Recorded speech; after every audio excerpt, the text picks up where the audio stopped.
Happy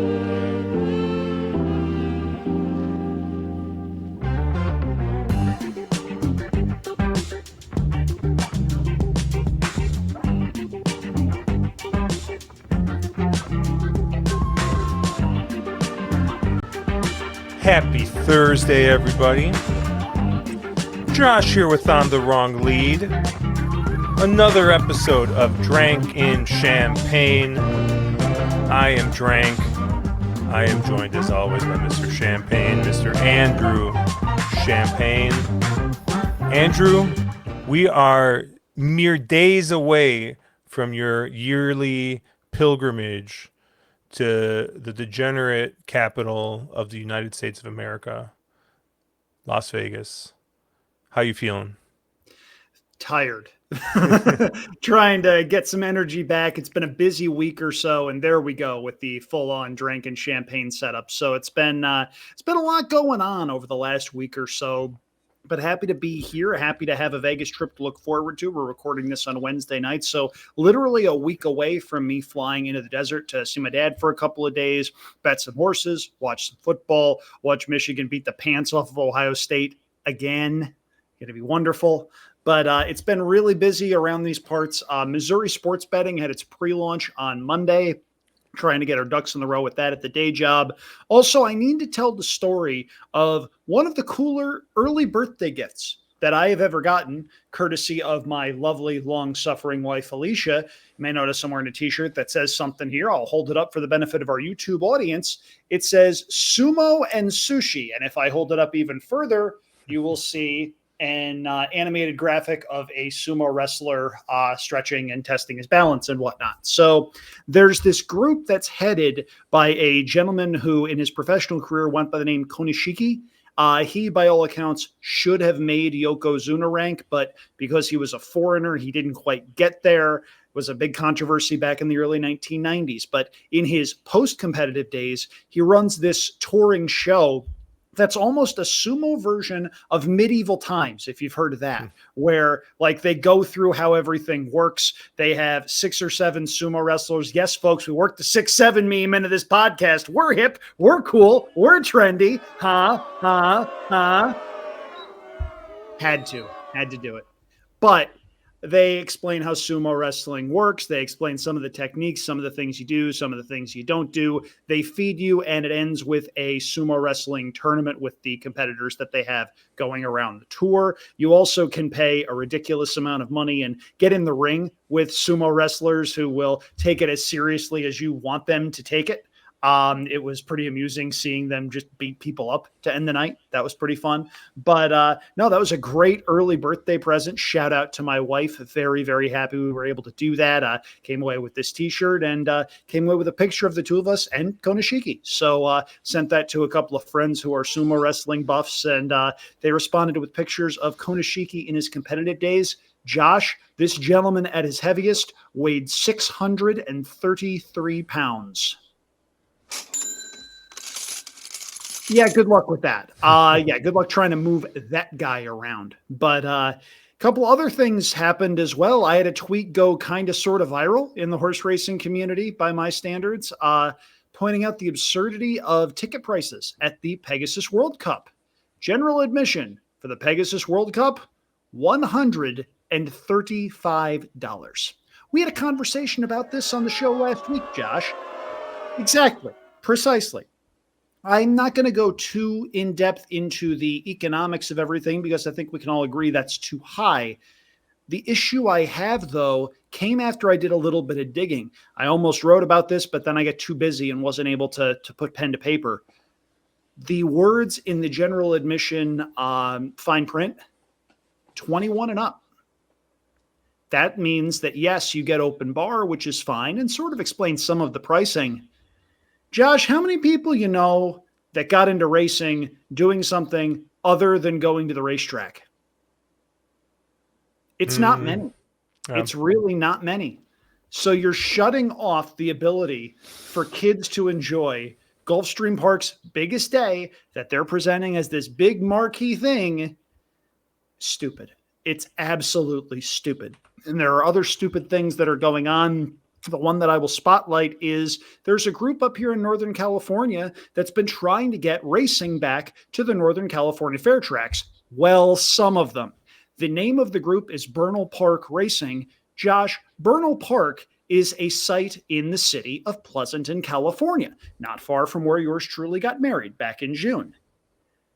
They just released an updated potential itinerary of where they want to go. And guess which track they dropped from the rotation? Which track? Pleasanton. The group based in Pleasanton, which was brought about trying to get racing back to the Bay Area or somewhat close, is instead going to tracks several hours from the Bay Area. It makes no sense. It probably wouldn't have gotten approved even before that decision was made. But it's just mind-numbing, just absolutely mind-numbing. But trying to keep myself busy, been looking at Churchill a lot. I'm starting to look at Hong Kong a little bit more. Cheap plug. You got to be shot-tinning me this week. Going to be a real banger, as the kids say. Josh, one of the prep races for the big night in December got Romantic Warrior and Voyage Bubble. You can't do better than that. Yeah, it's going to be nice to see Romantic Warrior back in Hong Kong after a little bit of a setback and a little bit of a bit of a world tour that he took, but over there, after setbacks, horses come back and they run again. Remarkable, isn't it? That's what happens when they're all geldings. That's for sure. Yeah, it's gonna be a great night. Looking forward to handicapping that, getting into that card. But what else, Andrew? Anything else going on in your world?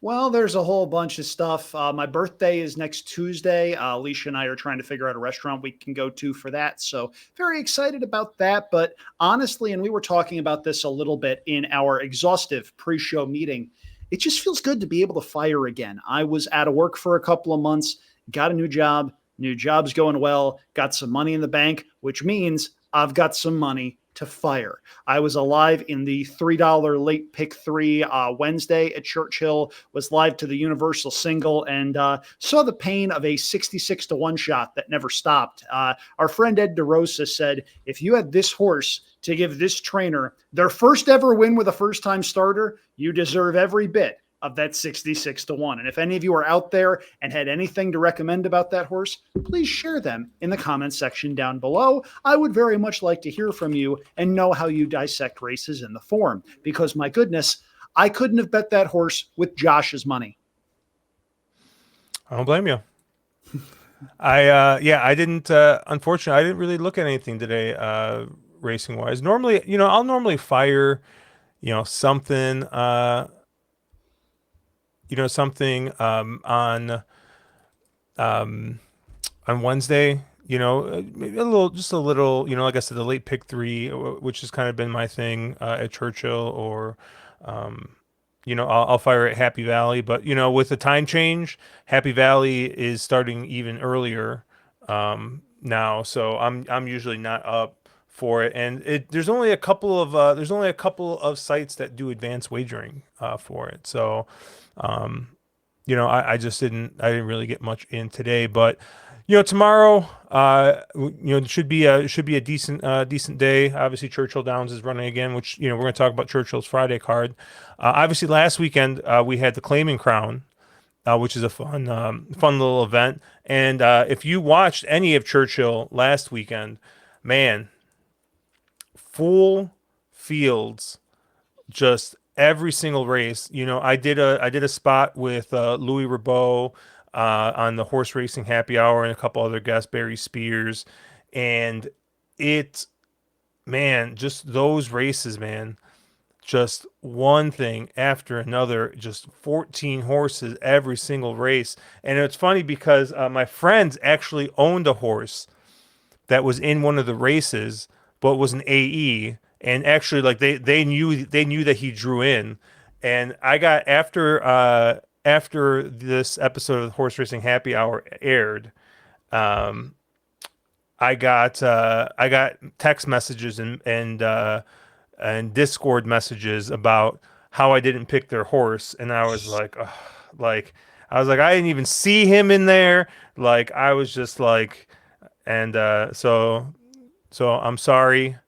All right, I'm sorry for the connections of syntactic that I did not put syntactic on top.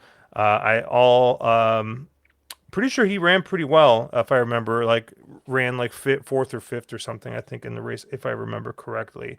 Um, but yeah, the show was fun.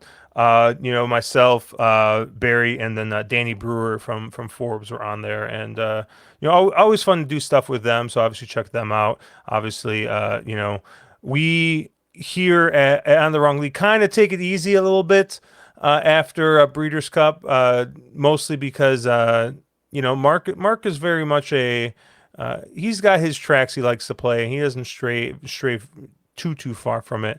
And Caleb's just traveling a ton for work, so our output's been a little bit low, but it's still kind of up in the air if we're going to stream Thursday. I think we might throw something together, but yeah, that's kind of what's going on over on the wrong lead side. But why don't we jump into this Let's late do pick that. three? And by the way, you may be able to hear my cat. He has opinions off in the guest room. I was able to coop him up in there so that I could record here. But if you hear him, ladies and gentlemen, he's fine. He's just on a medication that makes him very vocal. And when he's not eating, he wants to eat. So, disclaimer, if any of you hear something scratching or something meowing, he's not in distress. He's just a jerk. All right. Let's take a look at Churchill Downs Friday late pick three. It's a $3 pick three, which is I just love a $3 pick three. It's a good And gimmick. yeah, and coming from somebody who knows gimmicks, we're gonna start with a mile and 16 turf race for 3-year-old and up. And your morning line favorite that's drawn in is the 10 Thames at It's the 7 to three. 2. Oh, it's a 3. Sorry, Miss Farrow. Thank you. At 3 to 1. And then you get Thames at 7 to 2. 4 to 1 on Clarita. And then you get 6 to 1, 8 to 1, double digits on the rest. So where did you kind of land here, Andrew? So this is a case where I think most of the talent is actually on the AE list, hoping to draw in. Of those in the body of the field, I reluctantly went with number 3, Miss Farrow, solely because the last couple of company lines have not been bad. If you look at the race last time out, was her first start off a bit of a layoff. She runs a decent third, beaten by Caviar Breakfast and Weighted Average. Both of those horses have since come back to win. Miss Farrow has had a fair amount of chances. She's 0 for 8, but there's every reason to believe she'll be a little bit sharper second off the bench. I do think she's going to be a bit of an underlay in the win pool, but for purposes of this wager where we're just trying to survive and what hits me as a fairly wide open race, I've got no issue including her. My ticket will be dictated, though, by which of the AEs wind up drawing in. I will be using 2 of those, and they're the first 2 AEs in the program. Number 11, Worry Be Gone, is a first-time starter trained by Brad Cox. Arad Ortiz Jr. is the listed rider. The workouts at Turfway look pretty darn good. You see Not This Time at the top. Offspring of Not This Time have been winning absolutely everything in sight. And then you see the bottom. You see a High Chaparral mare. That's all turf. Worry Be Gone's got the potential to be okay. And for that reason, if she draws in, I'm going to need to use her. I'm also going to need to use your 5 to 2 morning line favorite, albeit on the AE list, and that's the 12 Lady Eva.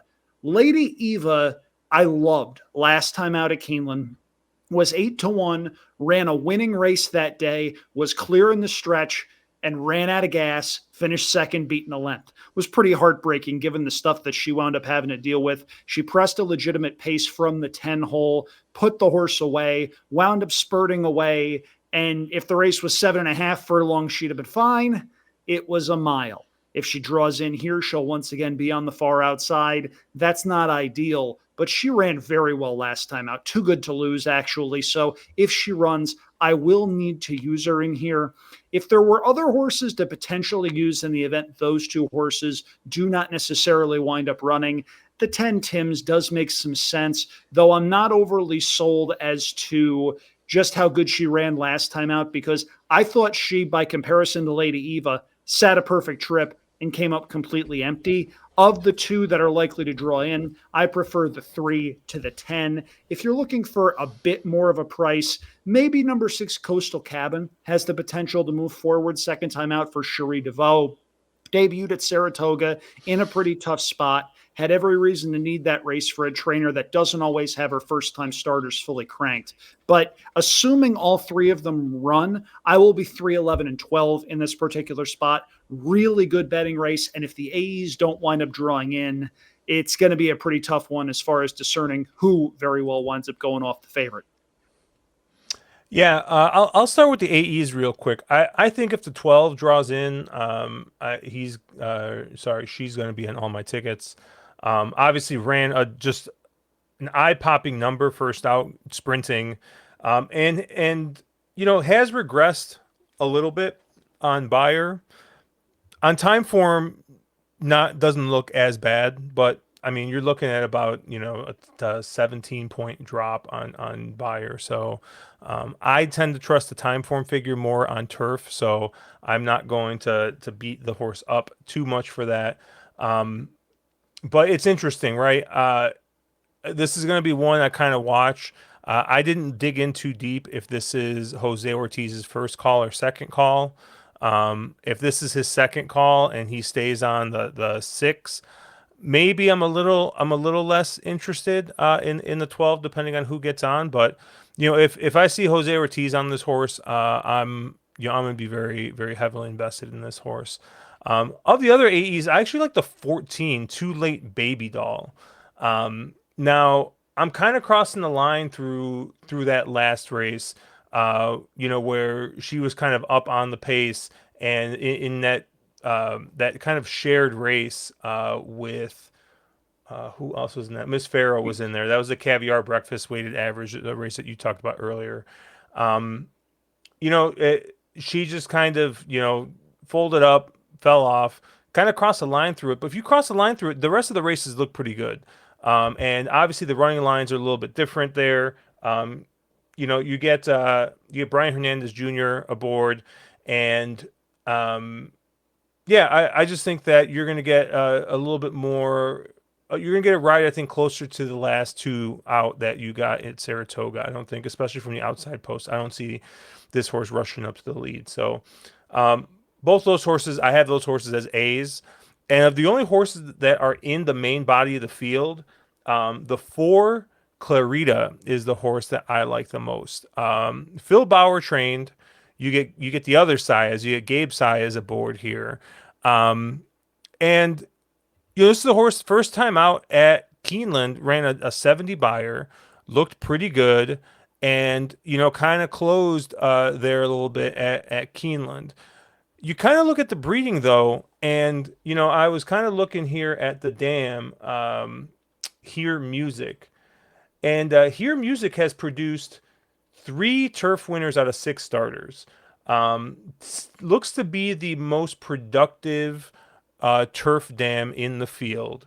So I actually really like the shift over to turf. This is a dam that has produced 4 wins on turf at 15% rate. You'd like to see that. You get Gun Runner on the top, and then Gun Runner is below average on turf routes, only winning at about 8%. But I like the switch here. Phil Bauer is great second time with maidens. He's 32%. He is not good first time turf. He's 0 for 11. So I think you're getting a lot of good with a little bit of bad. You're getting 4 to 1. I could see that maybe float up a little bit. If you see that float down, then maybe feel even better about this, because this is another horse. You talked about the works for one of the horses, I believe the 11, the first the time 11 starter. horse. Thank you. Clarita has just been firing, right? Had a couple of 49-1 maintenance works, and then just basically right before that Keeneland start. And since that Keeneland start, has come back to basically fire 2 bullets. Yeah, I think Clarita's second time up. Like I said, Phil Bowers always got his horses cranked second time out. 22% to start the meet. So I really like Clarita. Um, and if the 12 and the 14 don't draw in, I do think I would agree with you on the six. The six, I'm going to put this horse down as kind of a B, is really only going to make my tickets if either of the 12. Let me hold on, let me put an asterisk. If the 12 draws in, but Jose Ortiz stays on the six, I will still use I will still use the six. Um, but if the 12 or the 14 don't draw in, I'll probably be 4-6 here. But I'm gonna try and get around this three. Um, I don't really see anything wrong, right? This is you see a horse that's kind of improved each time out, right? But this is a horse that's already had 8 tries to break their maiden. It's hard taking a short price on a horse like that. And but granted, right? You look at the pattern, you look at the growth. I mean, maybe this is just a horse that needed 8 starts to get where where it needed to be. I don't know.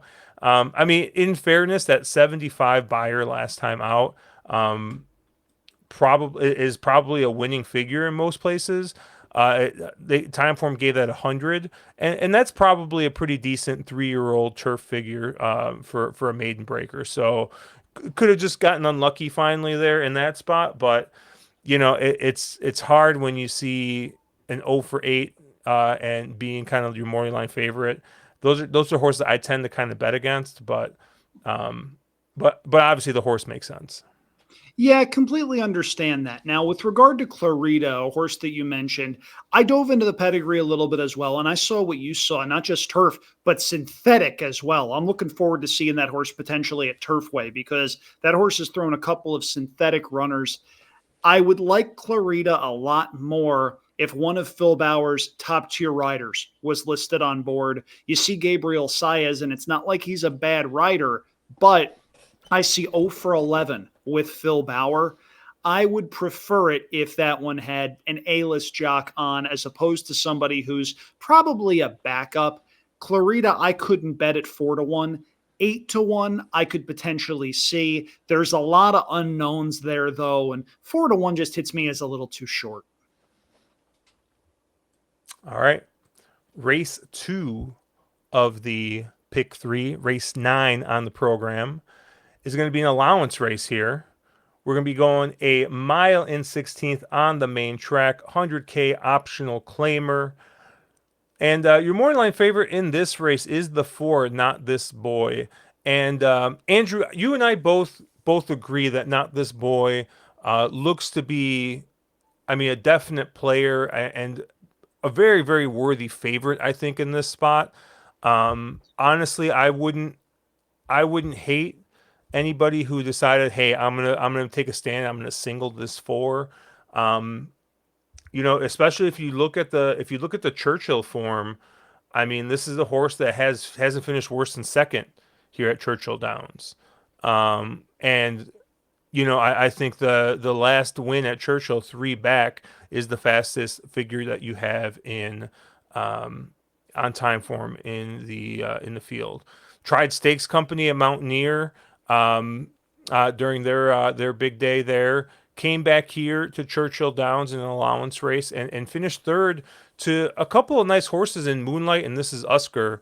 But was the 4-5 favorite in that race and did disappoint a little bit there. I mean, ran a decent figure, a figure that at least is in the realm of what could win this race. So, Not This Boy, ton of sense. I like the 2 Prince of Power here. Surprise, surprise, the inside drawn speed that I'm on. Prince of Power is is kind of a weird little horse because I mean, this is a horse that has just, they've tried all kinds of things with this horse, and including a try at Kentucky Downs. They tried going a mile. They went to the Lucas Classic and the Fayette, where horse was clearly just in over its head in those 2 spots. But I mean, a beat a couple of horses at least in a couple of graded races. So, um, but I think if you kind like, and Andrew, I know you're a fan of the Toss Two, right? I'm gonna give you its bigger brother, the Toss Three, right? And if you kind of get rid of the races that just don't make any sense, which are the two graded races and the turf race, I mean, this is a horse that looks like he was improving in well into the summer, right? Going from a 101 to a 120 to a 124 time form. Now, granted, right? Those three races where they put him on the green stuff, and he probably had no idea what he was doing on the grass, At and Kentucky Downs to boot. then they put him in stakes company where he's just like looking around and seeing these horses, and it's like, where did like that horse has got muscles I didn't even know exist, you know? And I think he's kind of coming back to his friends, coming back to a much more realistic spot. My only concern with this horse is the distance. Right, it's a mile and 16th. It's two turns. I mean, I think that this is probably a one turn horse. The Ellis figure at least lets me know he can get one in like 3/4 of a turn. So, because they got that same like kind of weird shoot, kind of like the Wilson shoot. But, I'm getting 15-1 on the morning line to bet a horse that I think is probably going to be your controlling speed on the front end. And if not, I'm gonna have the favorite who's gonna be tracking him probably the entire way around. So I'm gonna use the two Prince of Power and I'm gonna use the four Not This Boy. Where did you land? So let's go to Not This Boy for a minute because I've got a question for you. This absolutely blew my mind when I saw it. And look, during the summers, I'm dialed into Saratoga. That's not just my A circuit, it's my only circuit. So I'm not seeing what's going on at Mountaineer. Josh, I understand that the race three back was a big, big effort. How was this horse favored over Hit Show when Hit Show was coming in off of a win in a little race called the Dubai World Cup? Didn't Hit Show have yeah, Hit Show had a stinker in between there. What was it? Stephen Foster, right? Okay, okay. I guess I understand that, but still, this horse was coming in off of an allowance race, going up against a horse that won a $10 million race earlier in the year, and Not This Boy was favored? Yeah. Hit Show at 7-5 was a gift. My goodness. Anyway, I like Not This Boy in this spot. Makes all the sense in the world. Coming back to his preferred track at Churchill, a repeat of the race three back. He probably wins. This is probably a weaker field than the one he ran against last time out, where he dictated terms and just probably ran out of gas. I like the rider switch to Brian Hernandez Jr., who was the win rider three back. I think that's very significant. We do, however, agree that he's not a single. And the horse that I want on my ticket is the first horse in the program. That's the one, Gun Party. And I think you can toss Gun Party's last out race because to me, that effort was just way, way, way too bad to be true. It came over a sloppy sealed track here at Churchill. Horse just broke slowly and was never truly in a position to run the race that we know he can run. Josh, his races 2 and 3 back were both very, very good. That effort out of the Wilson shoot 2 starts ago at Saratoga for Gun Party was excellent. Never once looked like a loser, wound up posting a 112 time form rating. And the start before that, he goes a mile and a 16th here at Churchill, runs a 109, gets a perfect trip, capitalizes on it. Now, if you look at a couple of his trips, he's probably a really tricky horse to ride. At least that's the idea I get, because it seems like at various points in his career, he's sort of found trouble. But if he's able to be kept out of trouble by top rider Jose Ortiz, I think Gun Party has a pretty big shot. And you mentioned wanting a speed horse that's drawn inside. Given the races 2 and 3 back, it's safe to assume Gun Party wants to go. And for that reason, I think Gun Party is a must use at or near that 8-1 morning line price. If you're looking at the entries for this race or you're watching us on YouTube, you're seeing a pretty familiar face in the form of the 7 Catching Freedom, who a year ago was one of the best 3-year-olds in the country. Safe to assume he has plateaued at this point. He's 5-2 on the morning line. I think we need to at least mention him in this race because he's going to take quite a bit of money. The last out effort was a pretty significant improvement, but even so, I mean, looking at that race, that's a race with that trip, Josh, that if he's anywhere close to the horse he was last year, he wins, and he couldn't get the job done. Yeah, I've never been a fan of Catching Freedom. You don't like Freedom. Okay, everybody in the comments, crucify him. Yeah, well, actually, I lie. I was a fan of Catching Freedom in the Derby. But like he just since that hasn't really come back to do anything. And I feel like, we see this a lot with these Derby horses, right? And he ran in the Preakness, ran fine, right? Ran a third in that race. His best figure 120 came from that race. And since then, he's just kind of, shown up and thrown mid 100s to, 110s. Granted, right, last time he threw a 118, but I mean, I'm going to be honest with you. I don't even know who Generous Tipper is. And a Generous Tipper was 7-2 in that race that won. And, it's just, yeah, just not for me. Like, I'll let other people bet this horse based off of, oh, I remember this horse ran in the Derby, last year in 2024, and he won't be anywhere on any of my tickets. Likewise here, I wouldn't be shocked if he hits the board, but 5-2 even on the win end seems like an underlay. I think Not This Boy is very logical, and I think Gun Party's got a shot at a price. All right, and then we move on to the last leg. We got a 6-furlong dirt race here for 2-year-old fillies. Yeah, we're going to be going 6 furlongs here. Where did you land? So I'm 3 deep in this race. There are a couple of horses with experience that break towards the far outside that I want to look at first. First, we'll take a look at the 11 Fizzy Lass, who debuted at Churchill, was 10th out of 10 after checking early. They ran that first half mile in 47-2, going 7 furlongs. That is walking. Fizzy Lass had every possible reason to give up the ghost, and instead, she ran a pretty darn good third, given the trouble that she experienced for a trainer whose first-time starters often need a race to get going. Eratortiz Jr. sees fit to ride. The recent workouts look fine. Fizzy Lass is 3-1 on the morning line. Seems like a pretty legitimate favorite. Meanwhile, the 12 Kendall was also third in the debut, got disqualified because of an incident around the half-mile pole there where a horse wound up falling. Kendall was deemed responsible for that one, DQ'd and placed last. Still ran reasonably well on that particular day.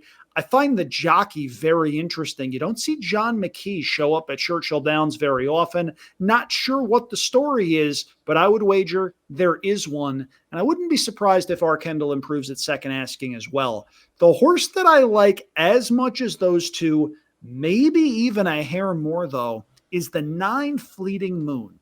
Fleeting Moon is trained by Brian Lynch, who doesn't often ask his first-time starters to do a whole heck of a lot. And that's reflected in the numbers, 9% through a 91-runner sample size.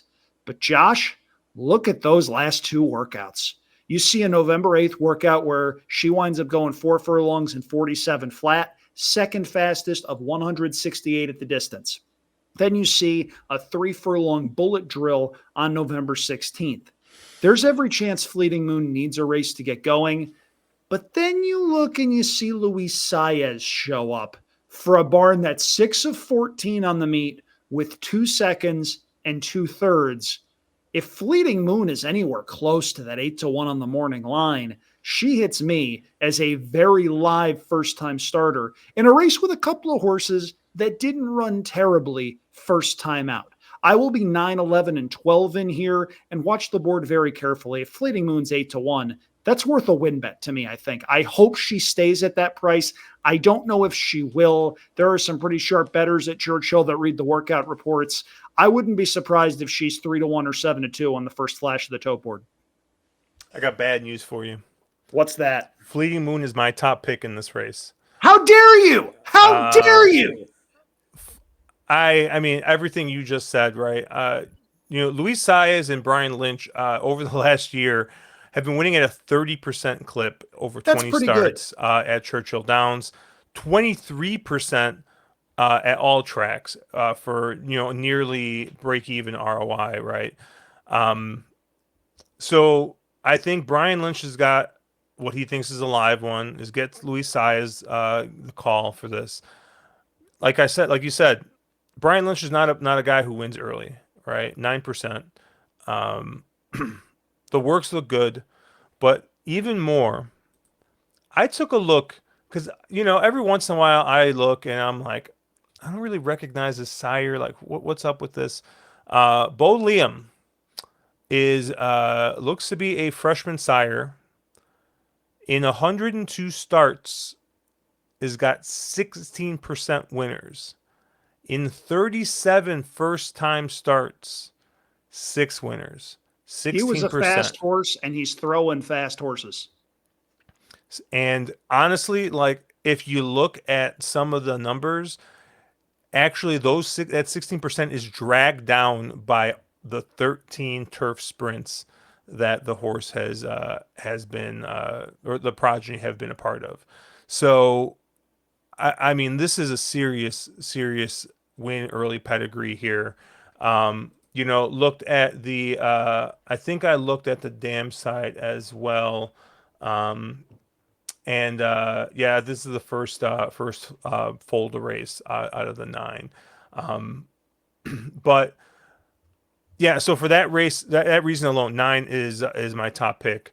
I kind of had to include the 11 based off of, I think because I talked myself in so hard on this 9 that I kind of had to use the 11 as well, being from the same sire, right? Win early, has been running really, really well. All the progeny have been firing, so I kind of included off that.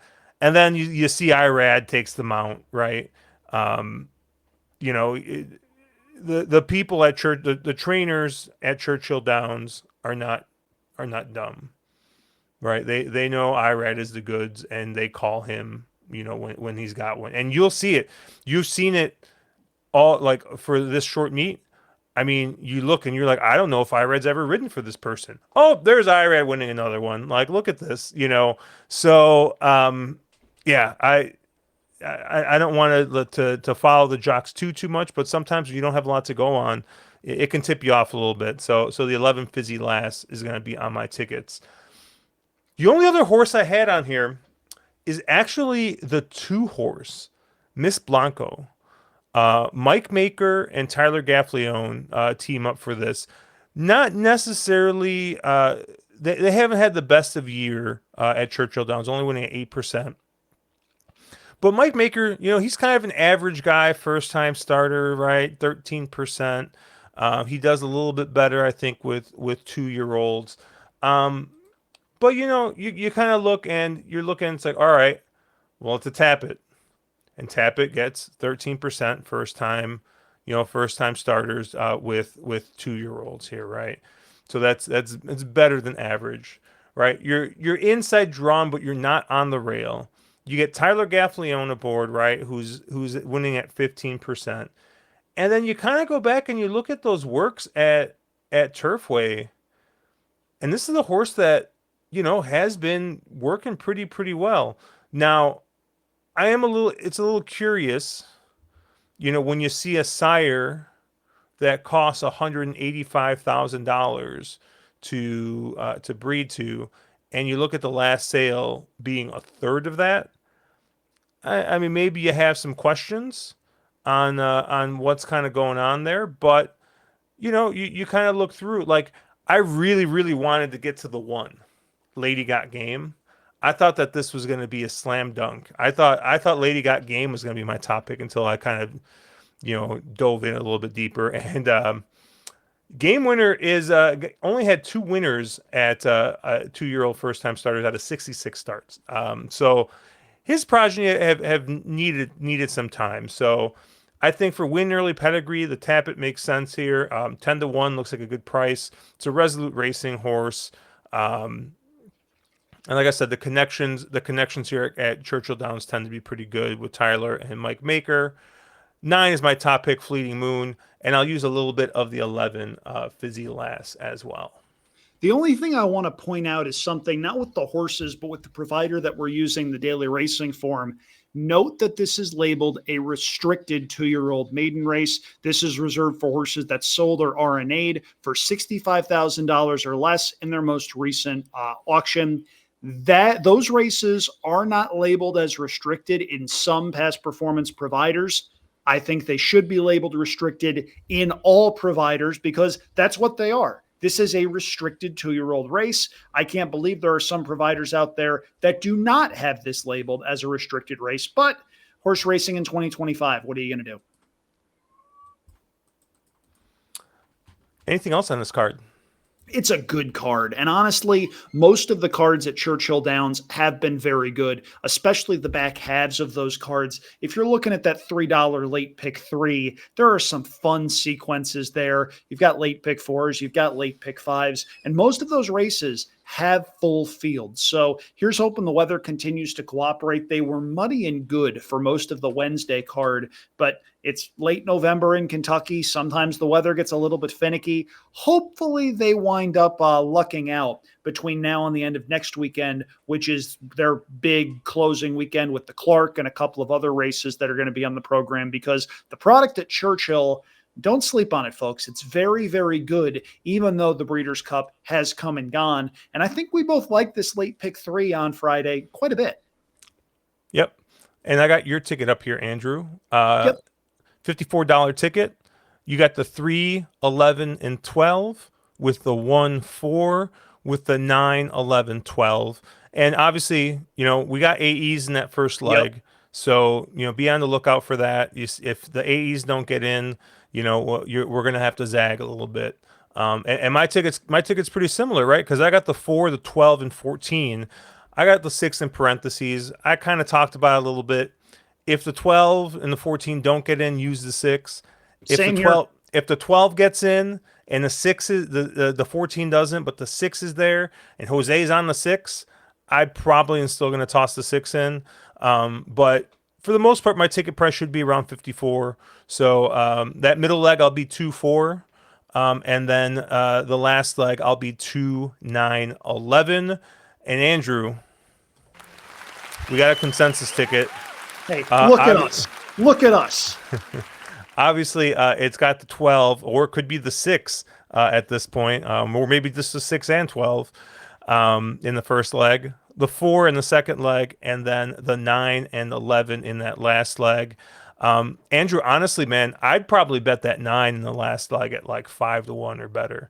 I really, really like that horse in that spot. I think that horse is pretty well meant. It is a big field, and I do think there are some runners in there that do have some talent. For a restricted maiden race, that race came up pretty salty, but I'll be very interested in seeing how that one looks in the paddock and in the post parade.